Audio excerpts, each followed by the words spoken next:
안녕하세요. 오늘도 하나님 은혜와 사랑이 이 방송을 듣고 함께 예배하는 모든 분들에게 충만하시기를 소원합니다. 오늘은 주기도문 강의 6번째 시간입니다. 마태복음 6장 12절 말씀을 통하여 우리의 죄를 사하여 주시옵고 라는 제목으로 함께 은혜 나누고자 합니다. 먼저 우리 말씀 보겠습니다. 마태복음 6장 12절 말씀입니다. 우리가 우리에게 죄 지은 자를 사하여 준 것 같이 우리 죄를 사하여 주시옵고. 우리가 우리에게 죄 지은 자를 사하여 준 것 같이 우리 죄를 사하여 주시옵고. 아멘.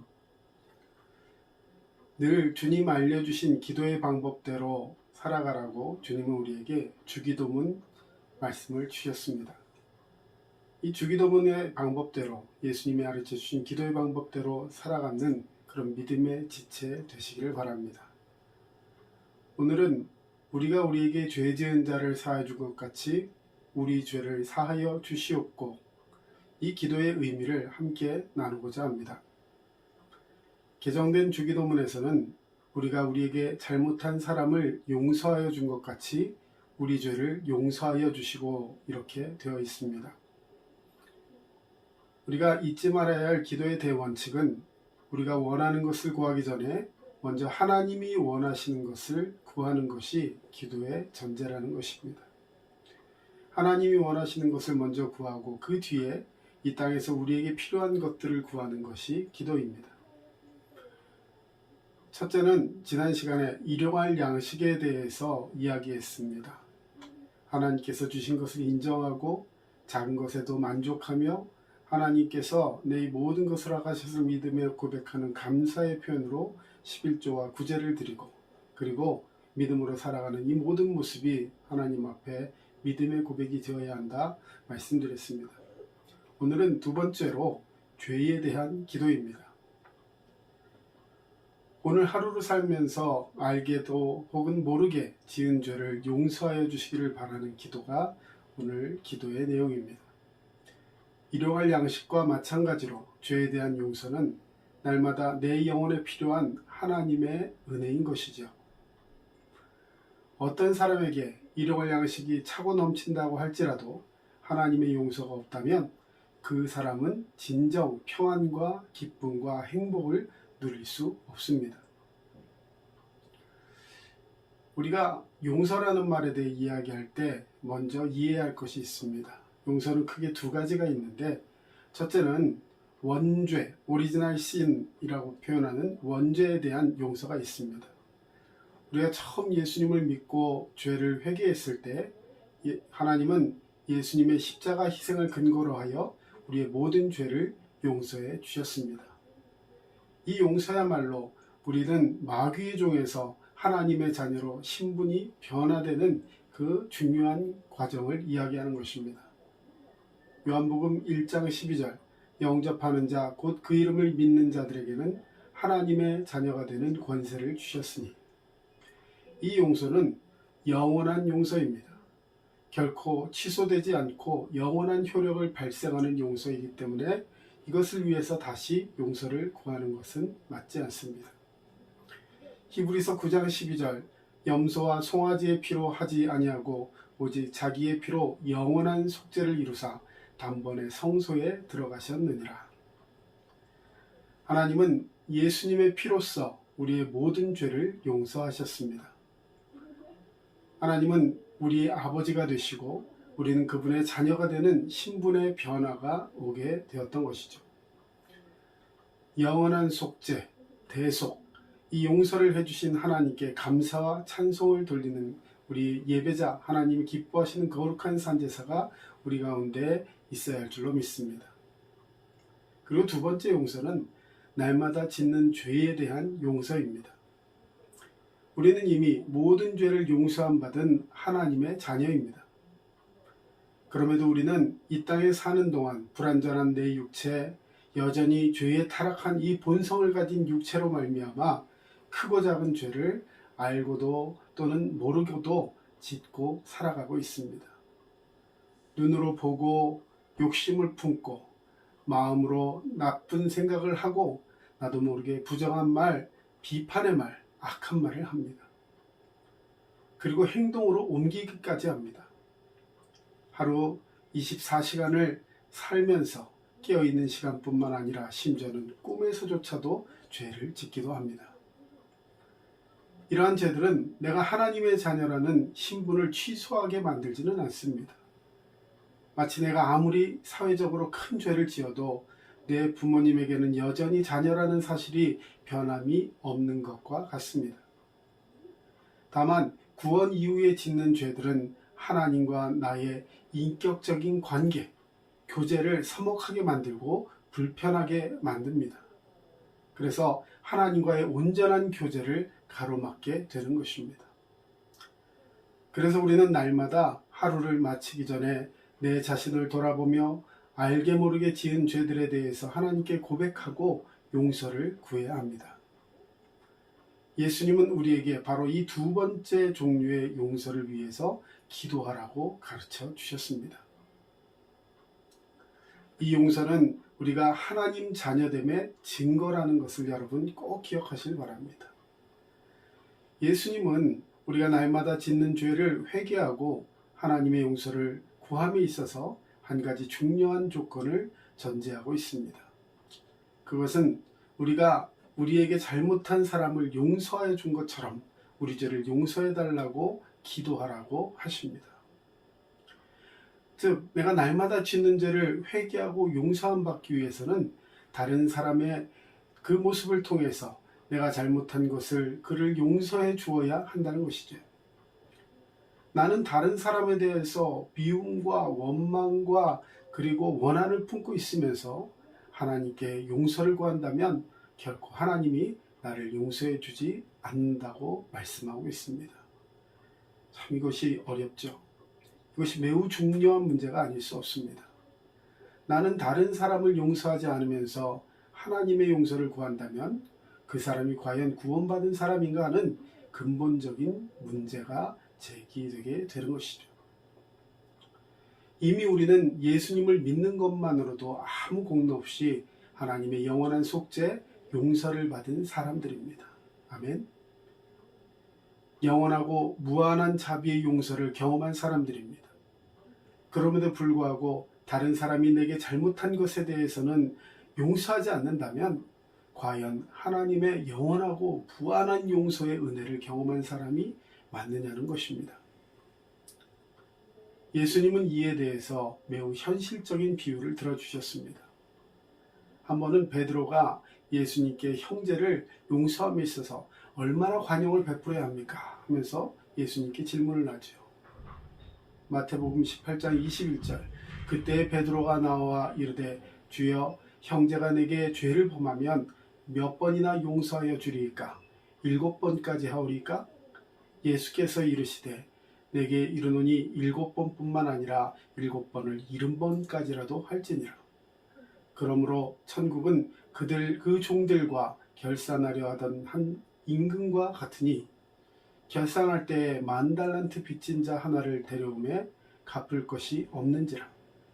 주인이 명하여 그 몸과 아내와 자식들과 모든 소유를 다 팔아 갚게 하라 하니 그 종이 엎드려 절하며 이르되 내게 참으소서 다 갚으리이다 하거늘 그 종의 주인이 불쌍히 여겨 놓아 보내며 그 빚을 탕감하여 주었더니 그 종이 나가서 자기에게 100데나리온 빚진 동료 한 사람을 만나 붙들어 목을 잡고 이르되 빚을 갚으라 하며 그 동료가 엎드려 간구하여 이르되 나에게 참아주소서 갚으리이다 하되 허락하지 아니하고 이에 가서 그가 빚을 갚도록 옥에 가두거늘 그 동료들이 그것을 보고 몹시 딱하게 여겨 주인에게 가서 그 일을 다 알리니 이에 주인이 그를 불러다가 말하되 악한 종아 내가 빌기에 내가 네 빚을 전부 탕감하여 주었거늘 내가 널 불쌍히 여긴과 같이 너도 내 동료를 불쌍히 여김이 마땅하지 아니하냐 하고 주인이 노하여 그 빚을 다 갚도록 그를 옥졸들에게 넘기니라. 10,000달란트는 6,000만 데나리온으로서 노동자가 무려 16만 년 16년이 아닙니다. 16만 년을 일해서 받는 품삯에 해당합니다. 이것은 한 나라의 1년 재정에 해당하는 엄청난 액수입니다. 이와 같이 도저히 갚을 수 없는 액수의 빚을 탕감받은 사람이 고작 100데나리온, 즉 노동자가 100일 동안 일해서 받는 품삯, 그것을 환산하면 약 한 1000만원? 1000만원 정도의 빚을 독촉하느라 채무자를 감옥에 가둔 것입니다. 물론 1000만원 크죠. 그러나 이 소식을 들은 임금이 그 사람을 다시 불러서 크게 혼을 내고 그를 오히려 감옥에 넣었다고 했습니다. 그러면서 예수님은 이렇게 말씀하십니다. 마태복음 18장 35절, 너희가 각각 마음으로 품어 형제를 용서하지 아니하면 나의 하늘 아버지께서도 너희에게 이같이 하시리라. 우리는 하나님으로부터 영원한 속죄의 은혜를 받은 사람들입니다. 그리고 이제 우리는 날마다 짓는 죄에 대해서 하나님께 용서를 받아야 합니다. 그러기 위해서는 혹시 내가 마음으로 형제를 미워하고 원망하고 있지는 않은지 돌아보며 그를 마음으로부터 용서해야 합니다. 그렇게 하지 아니하면 하나님께서도 나의 죄를 용서하지 않는다고 하셨습니다. 조금 더 심하게 얘기하면 형제를 용서하지 못하는 신자가 있다면 그는 아직 예수님을 진심으로 믿는 사람이 아니라는 거죠. 다시 말해 하나님의 영원한 속죄의 은혜를 받지 못한 사람이라고 할 수 있습니다. 진정한 하나님의 영원한 속죄의 은혜를 받은 사람이라면 다소 시간이 걸리더라도 힘든 과정이 있다 할지라도 결국 자기의 잘못을 저지른 형제를 용서한다는 것입니다. 우리는 처음 예수를 믿고 영원한 속죄를 받았습니다. 그리고 날마다 짓는 죄에 대해서도 하나님의 용서를 받아야 하나님과 늘 원만한 소통과 교제를 누리고 하나님의 인도와 형통함을 경험할 수 있는 것입니다. 그래서 예수님은 일용할 양식을 구한 후에는 매일매일 사죄의 은혜를 누리도록 우리에게 기도하라고 하시는 것입니다. 계속해서 강조하지만 주기도문에서 하나님이 우리에게 원하시는 것은 관계의 회복을 위해 이 기도를 사용하라는 것입니다. 누구와 누구의 관계입니까? 먼저는 하나님과 나와의 관계, 그리고 하나님을 믿는 내가 또 우리의 형제들을 향하여서 예수 그리스도의 은혜를 누리는 사람으로서의 그 관계 회복이 있어야 할 줄로 믿습니다. 그렇기 때문에 우리는 이 은혜를 누리려면 우리는 반드시 형제를 용서해야 합니다.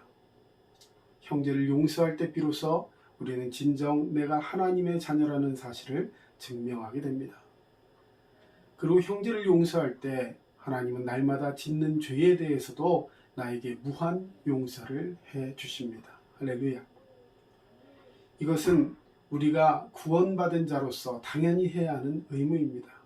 아무 공로 없이 은혜로 구원받았지만 이제 그 은혜를 받은 자로서 그 은혜를 누리기를 원하는 자로서 반드시 지켜야 하는 의무인 셈인 것입니다.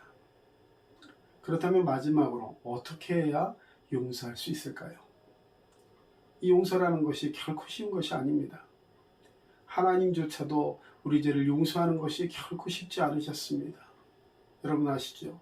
자기 아들을 이 땅에 보내시고 고난받게 하시고 또 죽기까지 하실 때 그를 외면하고 그가 죽기까지 그를 내버려 둔 그 아버지의 모습, 정말 엄청난 대가를 치르셨습니다.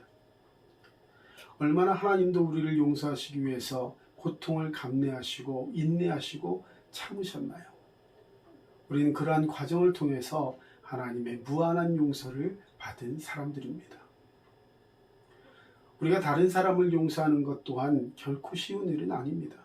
쉽진 않지만 하나님이 우리를 용서하셨듯이 우리도 다른 사람을 용서할 수 있습니다. 왜냐하면 하나님의 용서의 은혜가 오늘 우리에게 사랑과 능력으로 들어와 있기 때문입니다. 로마서 5장 5절, 소망이 우리를 부끄럽게 하지 아니함은 우리에게 주신 성령으로 말미암아 하나님의 사랑이 우리 마음에 부은 바 됨이니. 우리가 다른 사람을 용서하고자 할 때 내 의지와 감정으로 용서할 수 없습니다. 그래서 성경은 오늘 우리에게 그 방법을 제시하고 있습니다. 골로새서 3장 13절, 누가 누구에게 불만이 있거든 서로 용납하여 피차 용서하되 주께서 너희를 용서하신 것 같이 너희도 그리하고, 에베소서 4장 32절, 서로 친절하게 하며 불쌍히 여기며 서로 용서하기를 하나님이 그리스도 안에서 너를 용서하신 것 같이 하라. 여러분, 내가 다른 사람을 용서해야 할 때 그 사람의 행위를 생각하면 절대로 용서할 수 없습니다. 하나님이 그리스도 예수 안에서 나를 용서하신 그 사랑을 생각해야 합니다. 하나님은 나에게 16만 년 동안 일해야 갚을 수 있는 액수의 빚을 탕감해 주셨습니다. 어느 누가 나에게 잘못한다 할지라도 그만한 빚을 지는 사람은 없습니다. 내가 다른 사람을 용서해야 하는 이유는 나는 이미 무한한 빚을 탕감받은 사람이라는 사실입니다. 그리고 내가 다른 사람을 용서할 때 비로소 하나님의 영원한 속죄를 받은 하나님의 자녀라는 사실이 증명되는 것입니다. 용서하지 못한다면 나는 아직 하나님의 영원한 속죄받은 사람이 아니라는 것을 반증하는 것이죠. 또한 우리가 다른 사람을 용서할 때 비로소 우리 자신이 진정한 평화를 누릴 수 있습니다. 내 마음에 믿음과 은혜가 아닌 미움과 원망을 품고는 도저히 하나님의 자녀답게 평안과 기쁨과 감사로 살 수 없습니다. 하나님의 그 은혜의 평안이 우리 가운데 있기를 바랍니다.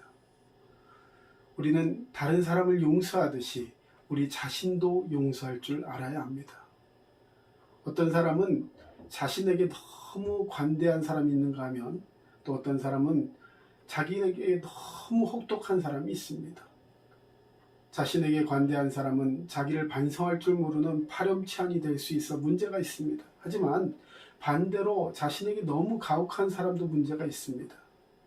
자신의 잘못이나 실수에 대해서 너무나 자책하고 의기소침하고 그러므로 인해 자신을 용서하지 못하고 매우 자기의 육체를 괴롭히고 상처내기 또 심하면 자살에까지 이르는 경우가 있습니다.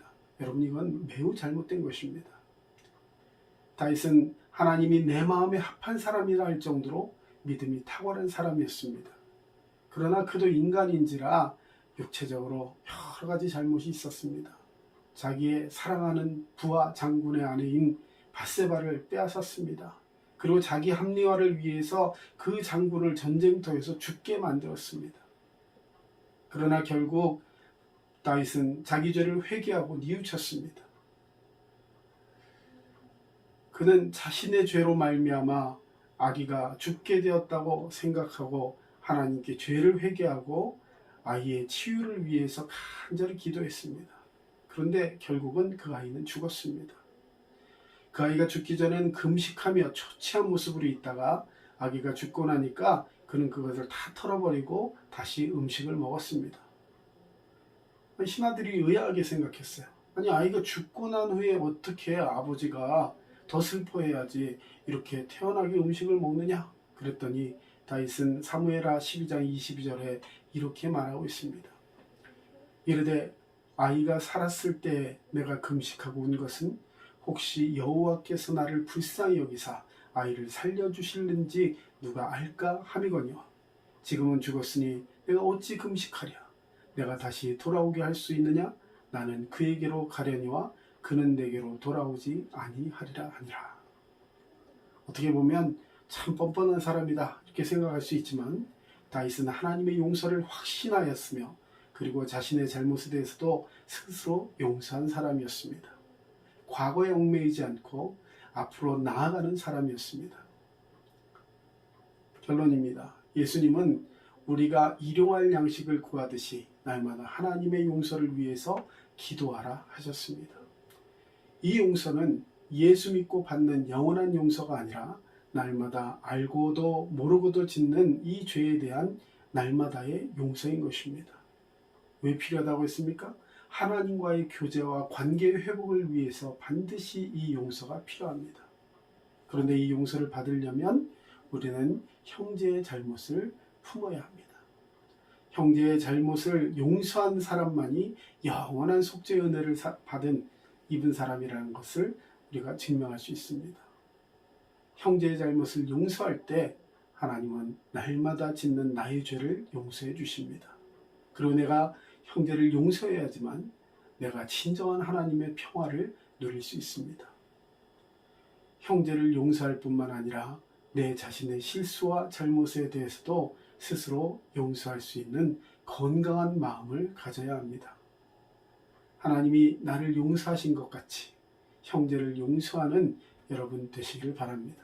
그래서 날마다 하나님의 용서를 누리며 기쁨과 평안을 누리는 저와 여러분 되시기를 주님의 이름으로 축복합니다. 함께 기도하겠습니다. 할렐루야. 사랑의 주님, 우리에게 일용할 양식을 주시고 날마다 우리의 죄를 주님 앞에 들고 나와 회개할 때 그 모든 죄를 붙잡으시고 용서해 주시는 하나님, 우리 아버지 감사드립니다.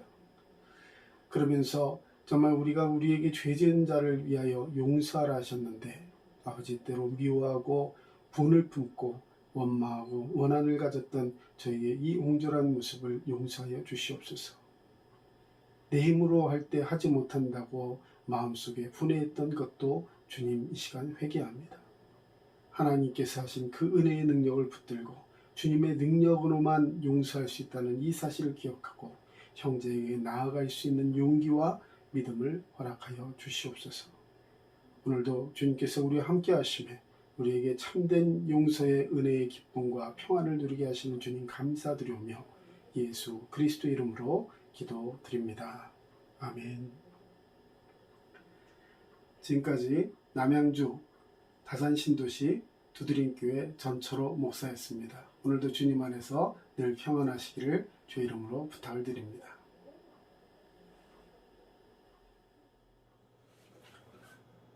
들으신 말씀 생각하시면서 우리 함께 찬양하기 원합니다. 내가 먼저 손 내밀지 못하고 찬양합니다.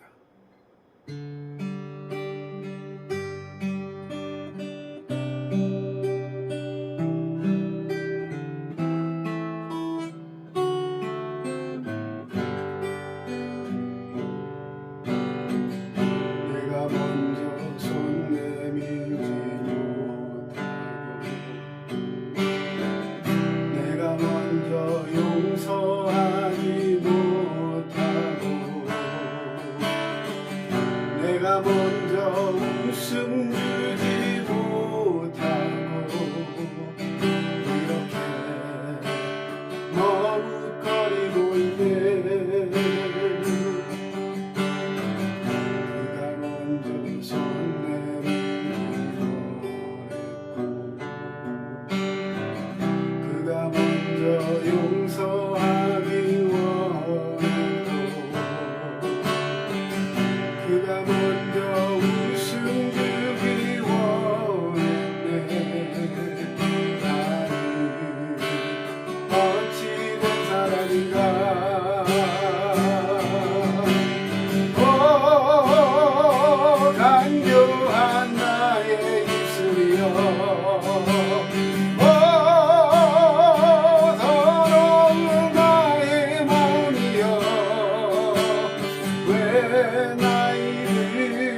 사랑이라.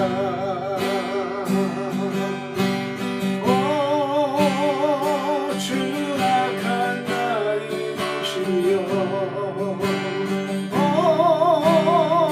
서글픈 나의 자존심이여, 왜 나이든 사랑을 말하면서, 왜 나의 맘을 다해를 말하면서